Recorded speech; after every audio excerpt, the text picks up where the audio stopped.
Yeah. How you doing, folks? I know it's a kind of a weird thing I did there. I don't know. I always get silly when I hear that. When I heard that theme when I was a kid, and I first saw this movie. Of course, welcome to a spanking brand new episode of Friday Night 80's. And of course, I got this DVD last weekend, and I was looking for an excuse to watch it and review it, but I didn't know really how. And until it finally hit me, Friday Night 80's.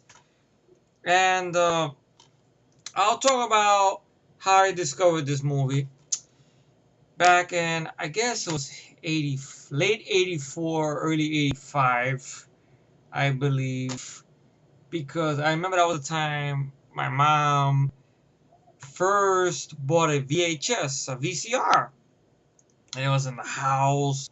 We didn't have no videotapes, nothing like that.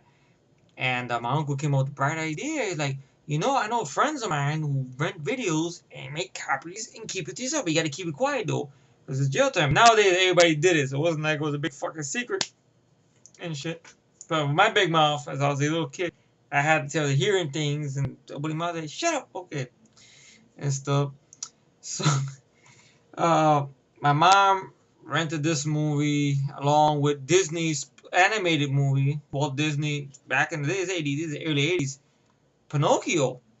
So on the same VHS tape, which was on slow speed for one reason or another, hey, we were new to the VHS thing. We didn't know. God, I think I was in first, I think maybe second, maybe it was before that. I think I was in one of those two when I discovered this movie. And she rented it.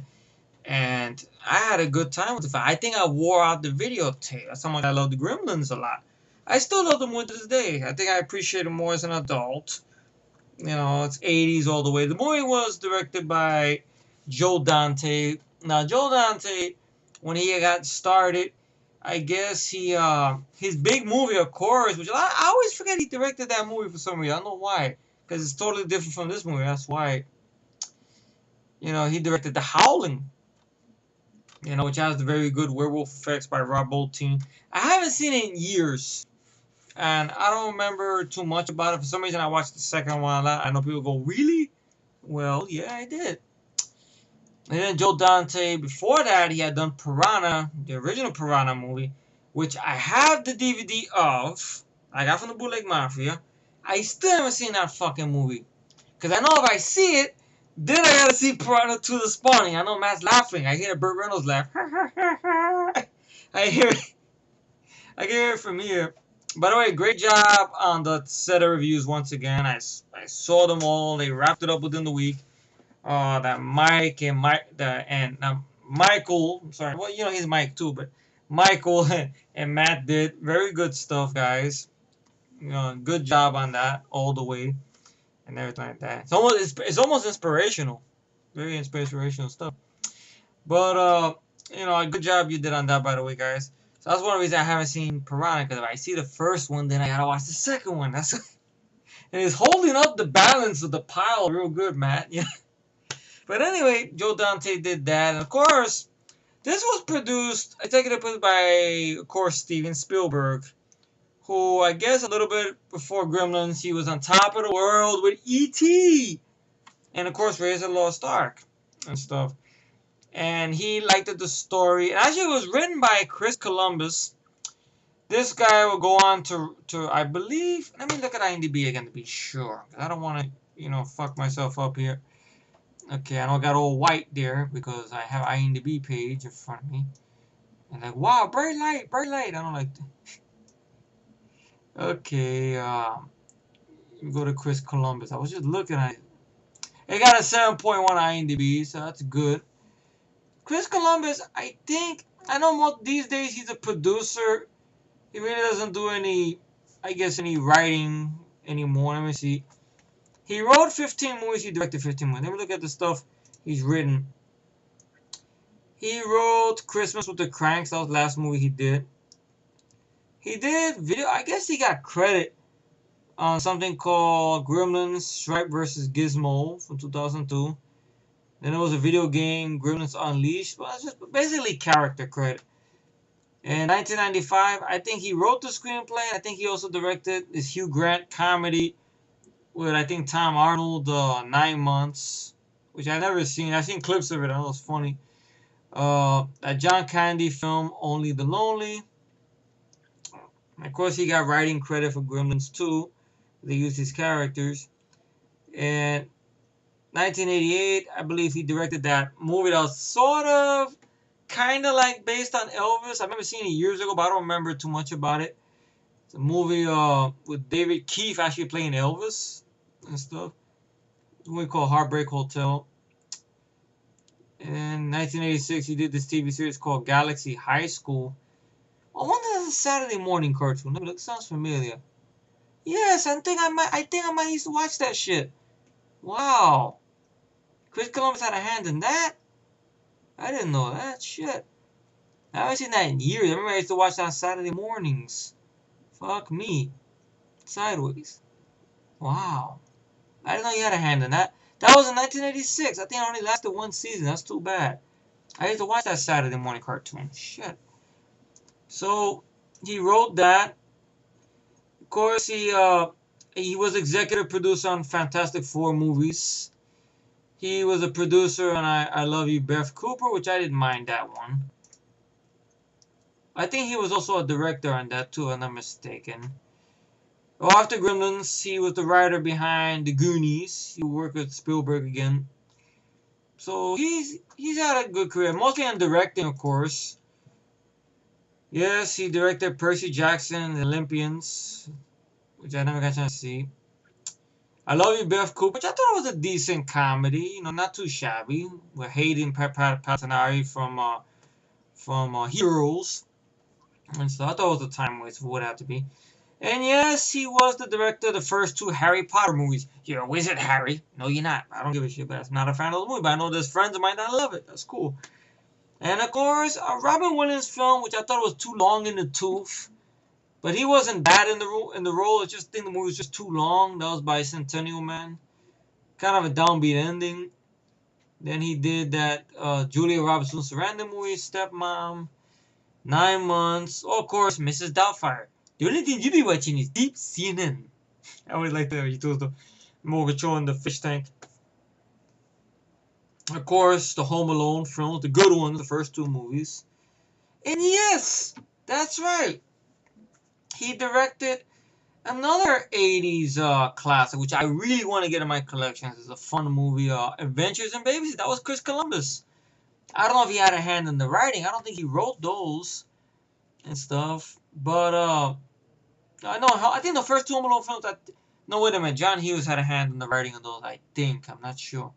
But anyway, the origin of the story, how this came to be, was Chris Columbus was at the time was an NYU film student, and he was staying in this, I guess, this lousy or this very bad tenement apartment. And I guess at daytime it wasn't that bad. It was good. By nighttime, he would try to sleep. When he was writing something, he would hear these weird noises and stuff like that. These rats and stuff like that. And he would be getting scared. Like, what if it's something else than rats? Or whatever. So then he started penning the script for Gremlins. And I think it ended up coming across Steven Spielberg, who liked what he read. He bought the script, but he didn't want to direct it, because he already committed himself to do Indiana Jones and the Temple of Doom.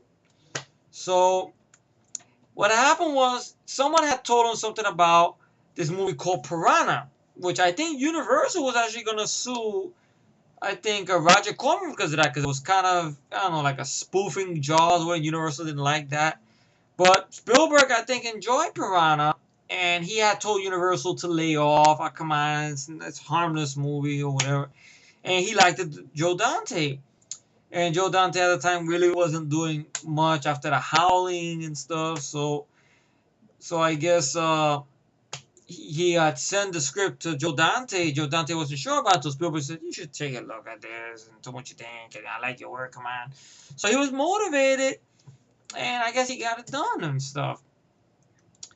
And the movie came to be. The score that you guys heard right there, I didn't believe it until I read the credits of this when I watched the movie again, because I haven't seen the movie in years. And once in a while they give it on HBO and stuff, but I don't know, something about watching it and seeing it again on your big screen TV. feels like you're a kid again, you know. And you get all crazy when you hear that beep beep beep beep beep beep beep beep beep ding ding ding. Yeah, you keep forgetting that Jerry Goldsmith. He did the score for this and everything like that. And so what happened is the guy who did the effects on this, of course, was Chris Wallace, which I never knew. Maybe I did mention it, I think, in my review of The Fly or The Fly 2. I don't remember for sure if I mentioned it or not. Maybe I'll rewatch those reviews again. I don't know. If anyone who I've resent them out to remembers, please let me know. He had a hand in doing all the practical Gremlins, even Gizmo and stuff. Now, the voice acting for Gizmo, of course, was the up-and-coming comedian who I like the man's work. I mean, these days he hasn't been doing much. I know he's hosting that game show. I don't know if the game show's still on Deal or No Deal. One of those shows and stuff. I remember him when he was doing his stand-up stuff. I remember little movies he's done here and there, like Walk Like a Man with Christopher Lloyd. This comedy, the Blake Edwards comedy he did with Ted Danson. Of course, that's Howie Mandel. You know, I thought that was a lot of fun. Little Monsters, I revisited that again, I think about 3 months ago. It hasn't aged well with me, to be honest.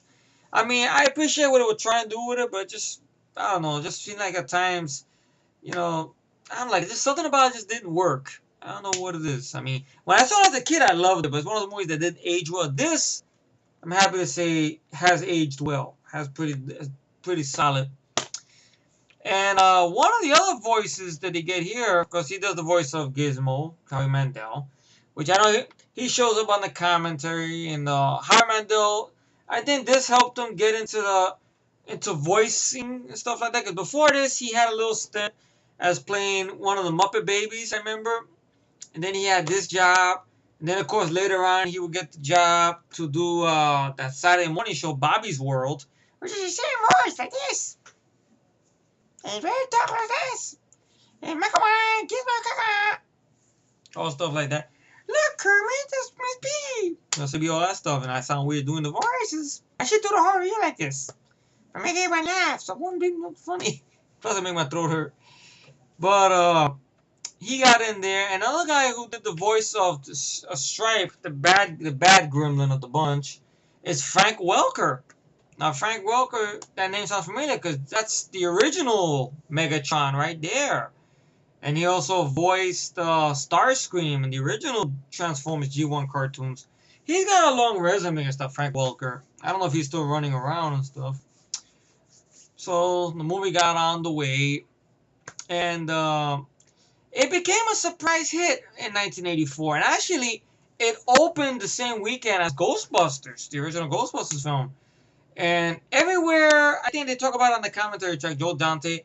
Now, Joe Dante, there's nothing I'm going to talk about before I go into this. The special edition really is bullshit. Okay. It says back here, behind the scenes documentary. There's no behind the scenes documentary. There's a behind the scenes from 1984 or maybe early 83 when they were filming the movie, which is very short. That's it. Nothing to it. And you see a little thing with production notes. You see everything, like, you know, all the stuff, like, you know, very cheaply handled. You know, like you see, I don't know how to describe it. Like, you know, on the older DVDs, it tells you production notes or history or behind the scenes. And you click on it, and it's just basically written about the Pac story. There's no documentary or nothing. I was supposed to see, like, interviews with the actors and years later how you look back on it. Nothing.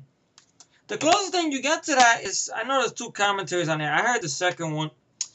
This one's with Joe Dante, star of the movie Zach Galligan, Phoebe Cates. It's always good to hear her. The one and only Dick Miller, who, God bless him, is still running around, and of course Howie Mandel. You know, fun commentary track, but though there's a little problem there because I don't know, like somewhere toward the middle of the movie. It seems like Zach Galligan mentioned something that Joe Dante really didn't want Zach Galligan to talk about, and Howie Mandel mentioned something, and then out of nowhere, it got completely quiet. Completely quiet, and then next thing you know, you hear Joe Dante talking about how he got into this business and this, and that. Then it cuts away, quiet. Next thing you know, you have Howie Mandel talking about something like that. So something's missing there. So, I don't know, it's very suspicious, especially since This guy is the executive producer behind it. Something about Zach Galligan brought up. Anyway, if you guys see Zach Galligan in any Comic Cons or show, feel free to ask him about that, though. Was there something in the commentary there? Because like, he mentioned something about a reshoot, and Joe Dante said, well, I don't think, if I was editing the commentary, I don't think we want to hear about that. It's not interesting. And then Howard Mandel says, but by you saying it's not interesting, now it makes it interesting. Oh, but it's not that, So something's weird there, though. But it doesn't take away points from the movie. I just find it strange. Like when they say special edition, it's really bullshit. But the commentary before that and after that is very fun. You get to see these people hold in high regard this movie. It has some deleted scenes, and you have an option. You can watch the deleted scenes with the commentary from the director and the cast members on some of the deleted scenes, including the one involving Judge Reinhold. This is great.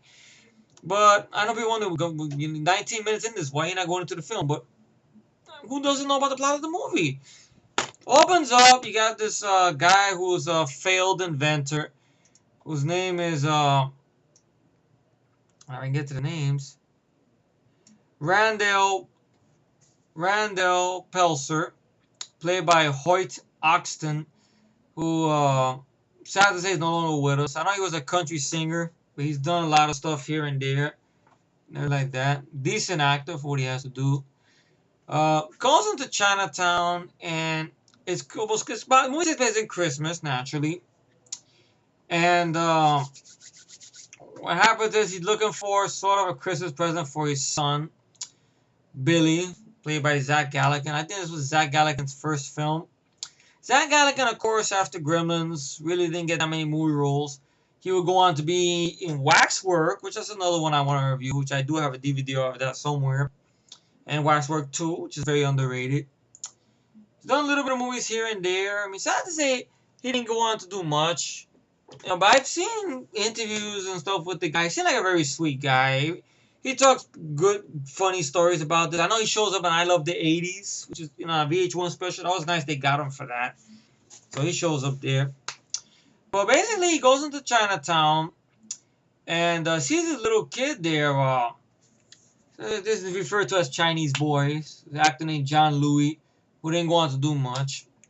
And tells him, man, I know something, you get a good gift for your son at my grandfather's store. Takes him to grandfather's son. The grandfather, of course, Mr. Wang, is played by Key Luke, who, you've seen Key Luke around. I know Key Luke, after this movie, he would go on to be in Dead Heat. I don't know what else he's been on. And he'll come back for the sequels. Well, he was 80. He passed away, unfortunately, in January 12, 1991, a little bit after doing Gremlins 2: The New Batch. That's another one I gotta review down the line. Not anytime soon, though. Let's see.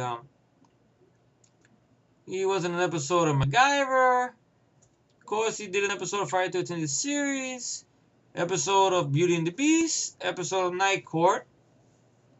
Episode of The Golden Girls. And yes, he had a small part in Blake Edwards' comedy with Howard Mandel and Ted Danson, A Fine Mess.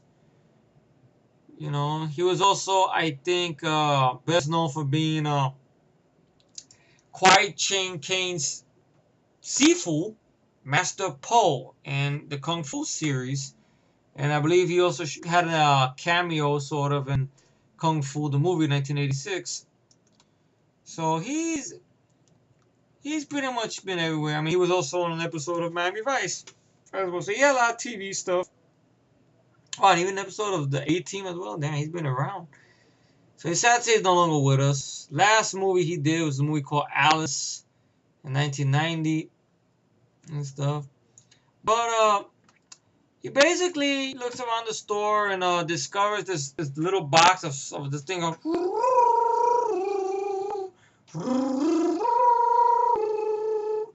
So he tries to offer money to the grandfather, and he says, no, I cannot sell. Buy, not for sale. Come, much responsibility.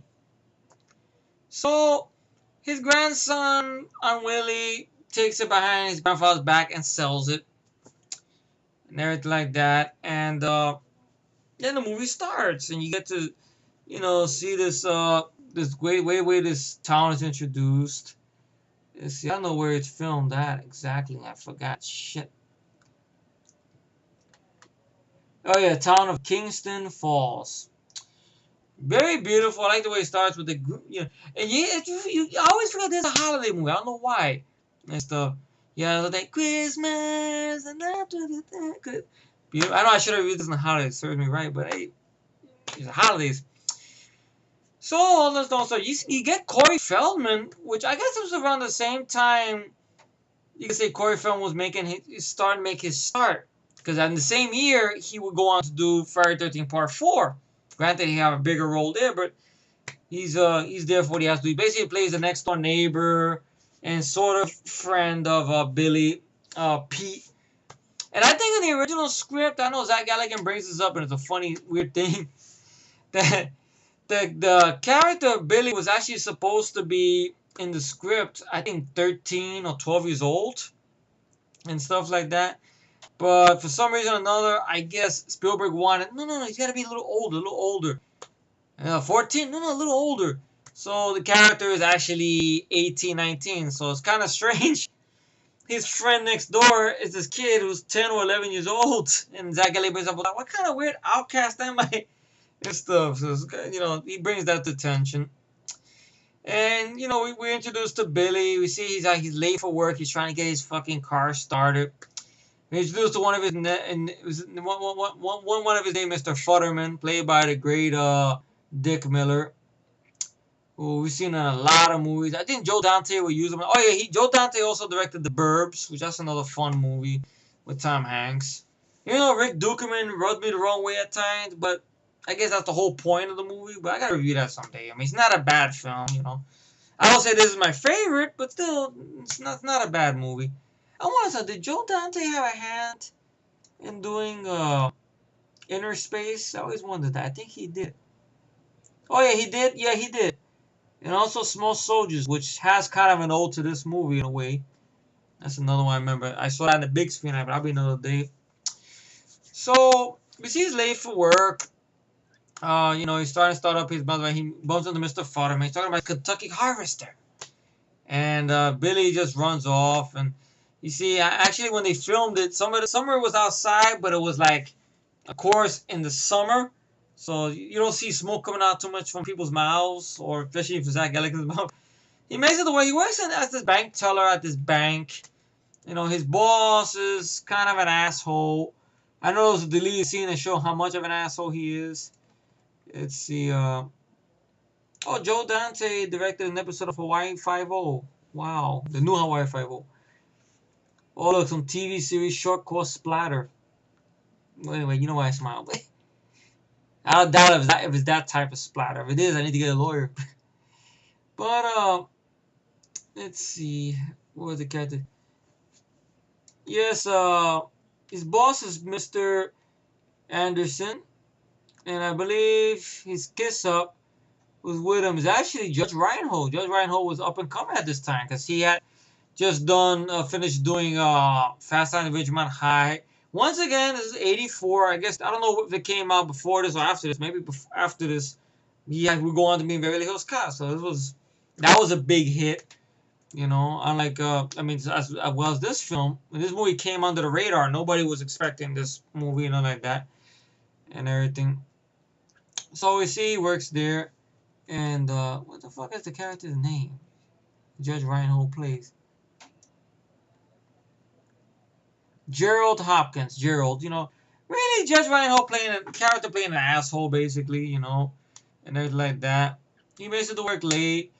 He's trying to get there. He has this girl who works at the bank. I guess is a really, really sweet girl next door, played by Phoebe Cates. I know they joke around about they were not sure she would be right for the role because Fast Times at Ridgemont High, the character she played, with the titties. Everybody remembers that dream sequence. Ironically, it has Judge Reinhold in it.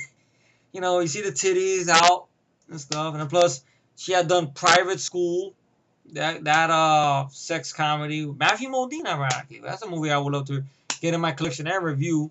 So that's a fun one. I discovered that for the first time months ago. Shit, I think I was discovering that when I was waiting for the streaming of Hatchet to watch that shit. Was it Hatchet? No, Laid to Rest. My mistake. But that's maybe another story another day. But anyway, the character's name is Kate. And you see she kind of likes Billy, but Billy, he's innocent guy. You know, he's just trying to get to work on time. You know, stuff like that and everything. And we're introduced, I guess, to the bitch of the film is actress Polly Holiday, which I didn't notice. Thanks to the commentary, I realized this. Polly Holiday, she was actually Flo from that TV series in the 70s, Alice. Remember Flo? Kiss my grits! That's Polly Holiday. I didn't know that shit. She plays Mrs. Deagle. Kind of a rich, uptight cunt. I mean, and stuff. And then comes in there with you know, real cranky and shit like that. She's kind of a rich bitch. I know there was a subplot that got cut out because I think it would have sidetracked the whole movie regarding how her and I think the people controlling the bank, Mr. Andrews, are buying out and closing down a lot of factories in town to do construction or whatever, leave people without their homes and shit, which is kind of another plot for another movie. So I'm kind of thankful they took it out, though, and stuff like that. But basically, she's still a bitch of a cat. She comes in there, basically, you know, threatens Billy with some ornament that hurt his dog had broke. And then he has the dog hidden under the desk. And so the dog comes out and licks her and stuff like that. And, you know, all that stuff happens. He gets yelled at by his boss. He's at the bar. He's drawing. You see, he has a thing with drawing, you know, stuff like that. And then he makes it home, and his dad gives him a Christmas present and stuff. And it's Gizmo. I remember, I believe, another personal thing I throw in there. When I was a little kid, I loved the movie so much. My grandmother actually bought me a little Gizmo doll. I think even when I outgrew it, my grandmother loved that doll so much, she kept it in her desk. It was like she had a little desk in the living room, like in the side of the living room, so she had the doll right there, the Gizmo doll. Good condition. I don't know whatever happened to it, if she hid it somewhere or what. Very beautiful Gizmo doll, man. It was very. I used to sleep with it like a teddy bear and everything. Yeah, that's how much I was into this movie, you know. I was a kid and stuff. No, I would not sleep with a doll now. No, in case any go, but you're dirty, but come on, Gizmo, come on. I want to fuck that giant mothership from Battle Beyond the Stars. You guys remember that one? You know, the ship with tits. But anyway, I want to sleep with that. That's what I want to sleep with now. But yeah, or something like that. But that's a different domain, different dream. But you know, you guys know how crazy I am already. Anyway, that. So makes it only see the intros and Gizmo and stuff. And you remember the rules. You know, keep it out of sunlight. On no circumstances, don't get it wet. And most importantly, never feed them after midnight. Never. That's just the way it is. Never feed them after midnight. So, one thing leads to another. And it gets wet by accident by Corey Feldman. And you see them multiplying and stuff. And you get a bunch of them. You can see how Gizmo's going, uh-oh. So you know what's going to happen. And one thing leads to another. I guess he feeds them food, thinking it was before midnight, and wakes up this morning, finds all of them in cocoons, and then realizes that his clock, the wire has been ripped off the wall. So you realize one of the multiplying, which of course you get the villain Stripe. That's fucked up the wire. And now everybody's in cocoons. He takes one of the cocoons to this science teacher out of school. That stays over there. And a lot of things start happening. Then you have the good scene where you have Zach Galligan's mom. I want to get the actress's name. I remember she would also go on to play the mom, ironically the same year, of Kevin Bacon in Footloose, which that's another one. Oh yeah, Chuck Jones has a brief cameo in the movie. He's that guy in the bar looking at Zach Galligan drawing and stuff. Yeah, it's good work there, Billy. That's Chuck Jones. Frances Lee McCain, who I want to see something. Oh, I think she's still running around. Let's see. I think was she in the first Scream? I don't believe it. It says Scream right there. Oh, she was in Stand By Me. I think she was in Back to the Future. She showed up in Patch Adams. Well, she's still doing some work. She did something called Stitch in Time, 2000. I guess that's coming out sometime this year. True Crime, 1999. I wonder if that's that Clint Eastwood movie. Yeah, she played Mrs. Riley in Scream. I haven't seen the first Scream movie in a long time. I think I saw it briefly when they gave it on MTV on Halloween night, but that was it. File Darling Mysteries. A lot of TV stuff. An episode of TV series Hunter. And some good actress. Mrs. LeChance and Stand By Me. That's the one I gotta get in my collection. I know Joe did a review of that a long time ago if you're watching Joe. And he had the special edition DVD. I'll tell you, you get all these special edition DVDs, man. And it's funny. I know you're not keen on special features and stuff, but I want the special features. But that's cool if you got them. You know, why not? It's a sweet, very good coming of age story. Stand By Me. And of course, you got Will Wheaton and River Phoenix and Corey Feldman and Jerry O'Connell all in the same frame with Kiefer Sutherland. So it's a good one right there. Don't catch your mouth. But that happens there. They hatch and shit hits the fan pretty much. You know, you guys know what happens there.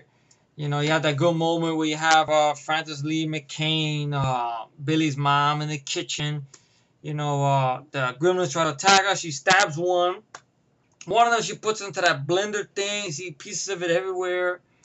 Everybody remembers that one that she sprays in the face and throws in the microwave. The gremlin microwave explodes. Practical.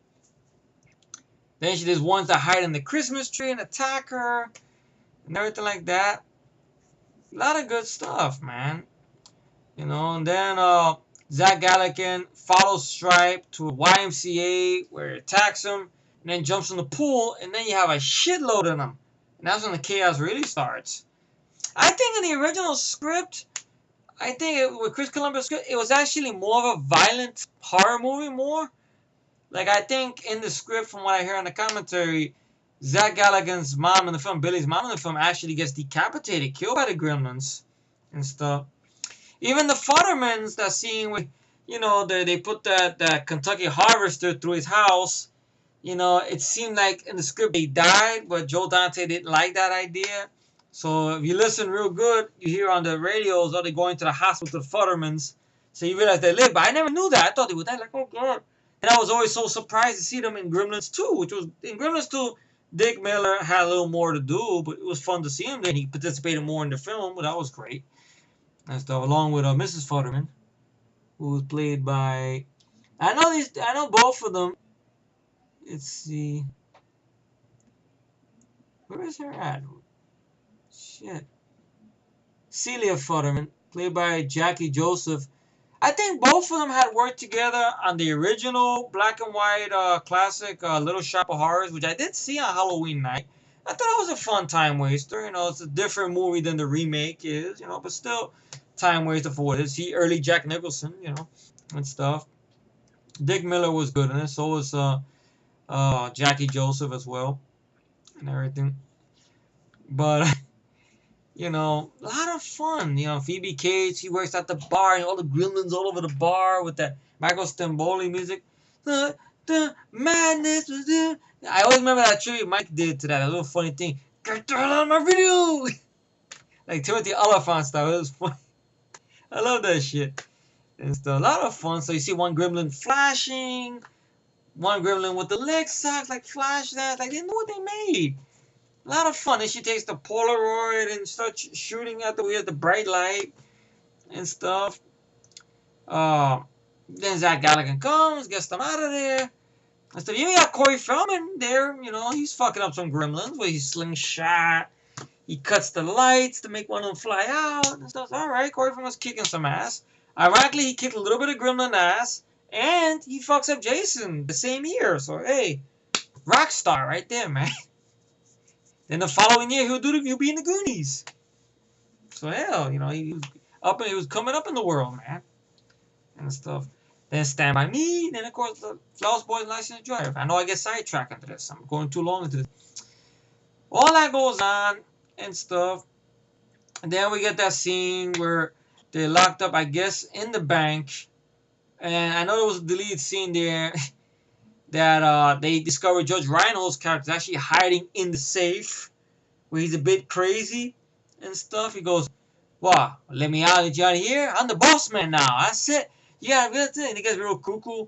But I think the reason they cut it out is it would seem too dark. And so, even though I think Zach Galligan and Phoebe Cates said every time they had to film that scene, they end up cracking up laughing because Judge Reinhold would say, "Hey, Mr. Clip-On," and something about that made them crack up a lot to the demise of the producer Michael Fennell, who didn't like that. Stop laughing! I'll be timing the watch and stuff. But that got cut out. You get to see his boss, I guess was left his boss. Not graphic enough, but you see him dying with a bunch of clocks on top of him, so you know the Gremlins killed him and stuff. And there was a deleted scene regarding how, Mr. Anders, his boss, Mr. Anderson, has this thing. Everything's got to be precisely on time with clocks and everything. Stuff like that. But I think we got the idea that Mr. Anderson and the Gerald character that Judge Reinhold played were assholes, and stuff like that. I mean, total different change of pace for Judge Reinhold. Judge Reinhold never plays assholes in movies, at least from what I know of, and stuff. But that got cut out. I know there was a big battle because I think they wanted Phoebe Cates' monologue about the whole thing, about her talking about why she hated Christmas and how her father has suffocated in a chimney, that it felt kind of out of place for the story, but I didn't mind it for what it had to be. They spoof it on the second film on purpose and stuff like that.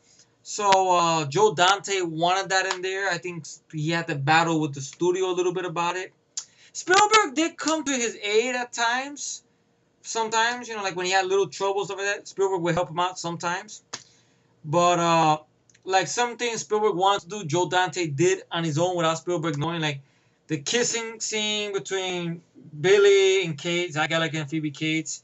He wanted Gizmo to come between them and block them from kissing. And then maybe say the kiss for the end of the movie and stuff. Spielberg wanted that, but then when Spielberg left, Joe Dante said, "Okay, let's go back to the regular kiss." So you get the kiss and stuff. Everybody remembers, of course, that's the thing with the movie theater where they watch Snow White, all Gremlins, all impractical. You see a lot of hard work went into this. I think the reasons they don't do practical that much because it takes the movie longer to be made, but the results are excellent, in my humble opinion, and stuff like that. Very excellent.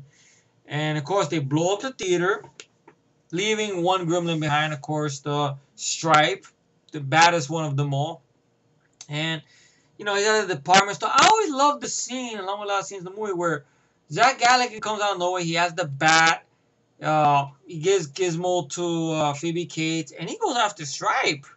Not calling him out the fight, but he's like with a bat, and he's scared a little bit. He's fucking, gonna man up and take on Stripe and stuff. And then you see thing where Stripe shows up on the little TV screens, Billy, and he he fucks up some of the TV screens and stuff. Or you see him being chasing Stripe. Stripe has a tricycle, and then and he that guy gets fucked up some. Like he gets shot with those tennis ball things. I shoot the tennis ball, and he gets hit. Like he gets hit for real and stuff. And then on top of that, Stripe shoots him with a crossbow on his arm.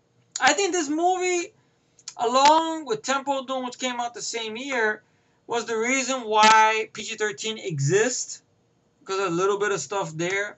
It's more obvious, actually, in Temple of Doom more, because you have a heart being pulled out by Kalima. You understand why. So you can say this one, like if this movie would have been made today, it would be a PG-13 movie. But even Joe Dante admits they probably would never use practical, which is sad. Like, all the creature worked. Unless they get that guy that did that fan-made Gremlins thing on YouTube. The guy actually made all the actual puppets. Very well done. Like, he made them add it into regular movies. So if you guys seen it, you let me know. I think I sent that out like a while back, a long time ago. I think it was sometime last year. Mike showed it to me. Well, I asked Mike about it. Maybe Mike could find it. He knows the name of the person who did it. But, all that happens. Gizmo comes in, remembering the scene he's seen on this black and white movie with the car. I will admit, I liked his moment better in the second film, because he saw Rambo for Blood Part 2. Win war, become war. He comes with the little paper clip, like a bow and arrow, and blows up the spider gremlin and stuff like that. I remember liking that part a little better. But this one, for what it was at the time, was good because he just comes up with a little car and stuff, jumps the ramp, you know, he saves Zach Galligan's ass and pulls the shade down, of course, shade up, and then the bright light comes and fucks up Stripe. I know Zach Galligan admitted this on the commentary that there was a scene that was deleted where, cause you actually, I think there's two shades. Gizmo actually opens the first shade, and then it cuts away dramatically, and you see Zach Galligan next to a shade, but you see it already up. Cause what happened was there was a big dramatic jump he made over the fountain, and he grabbed the shade, and he pulled up that shade and killed Stripe. But the powers to be and stuff like that. I think it was Spielberg once again that fucked that up because they don't want to mention in the commentary. You want to mention who it is? No, I want to work with him again someday. So you know it's Spielberg who came up with that idea. No, you can't do that. So once again, thank you, Stevie. You know, one hand does something good, another hand he becomes a dick. You know, just like every other boss is. You know, boss spelled backwards is sorry, son of a bitch. That's what that is. That's what Spielberg is. Remember the Transformers films? Oh no, it'd be more interesting, you know, to see it to the young boys' point of view. That'll make audiences there or whatever. You guys remember that story I talked about a long time ago. So they go in, they fuck up Stripe. Hoyt Axton comes into the movie later on again because he's away on a convention. And of course, you see on the news the damage the Gremlins have done and everything like that. Of course, the Mr. Wang comes back into play. You know, I like the way he just appears through the door out of nowhere. I guess after all that shit went on, they left the door open in the house and stuff like that. I tell you, Maguire comes much responsibility, but you didn't listen, and you see what happens. Kind of like my boss when he talks. You see what happens. So he takes Gizmo away, and then of course you get a monologue by Hoyt Axton, you know, as Randall Peltzer, and Billy's dad. Every time a light goes out or tape or your video cassette recorder pops out, check under your bed. You never know. It might be a gremlin in your house. You get that? Fun movie. Still a fun movie. You could say that if it wasn't for Gremlins, we would not get Ghoulies. Or we would not, I mean, Ghoulies sucks, of course. I mean, if it wasn't for Gremlins, we wouldn't get Critters. I mean, or of course, Munchie. Or you could say Ghoulies too. That's pretty much a do-over anyway. And stuff. And you could say Joe Dante years later, 98, when he had done Small Soldiers. You could tell that's an ode to this film as well. And the sequel, I don't hate the sequel. A lot of people are not too shabby on the sequel. I always enjoyed the sequel. It's a fun movie. I'd like to get that on DVD. Would I review that next? I don't know where I can find it to watch, to be honest. Maybe that'll be for another day or whatever. Because I might have a video vlog coming up talking about plans I might do and stuff. So you gotta stay tuned for that. But Friday Night 80's for this review right here. Everybody did a good job. Zach Galligan for his first movie role did great. Phoebe Cates was great as Kate, the girl next door. Hoyt Axton, when he shows up in the beginning of the film, he's good. And he pretty much, you know, is off elsewhere. Judge Reinhold, for the little bits in the film, he's okay, you know. It's a good score by Jerry Goldsmith. Great voice acting by Howie Mandel and stuff, and Frank Welker.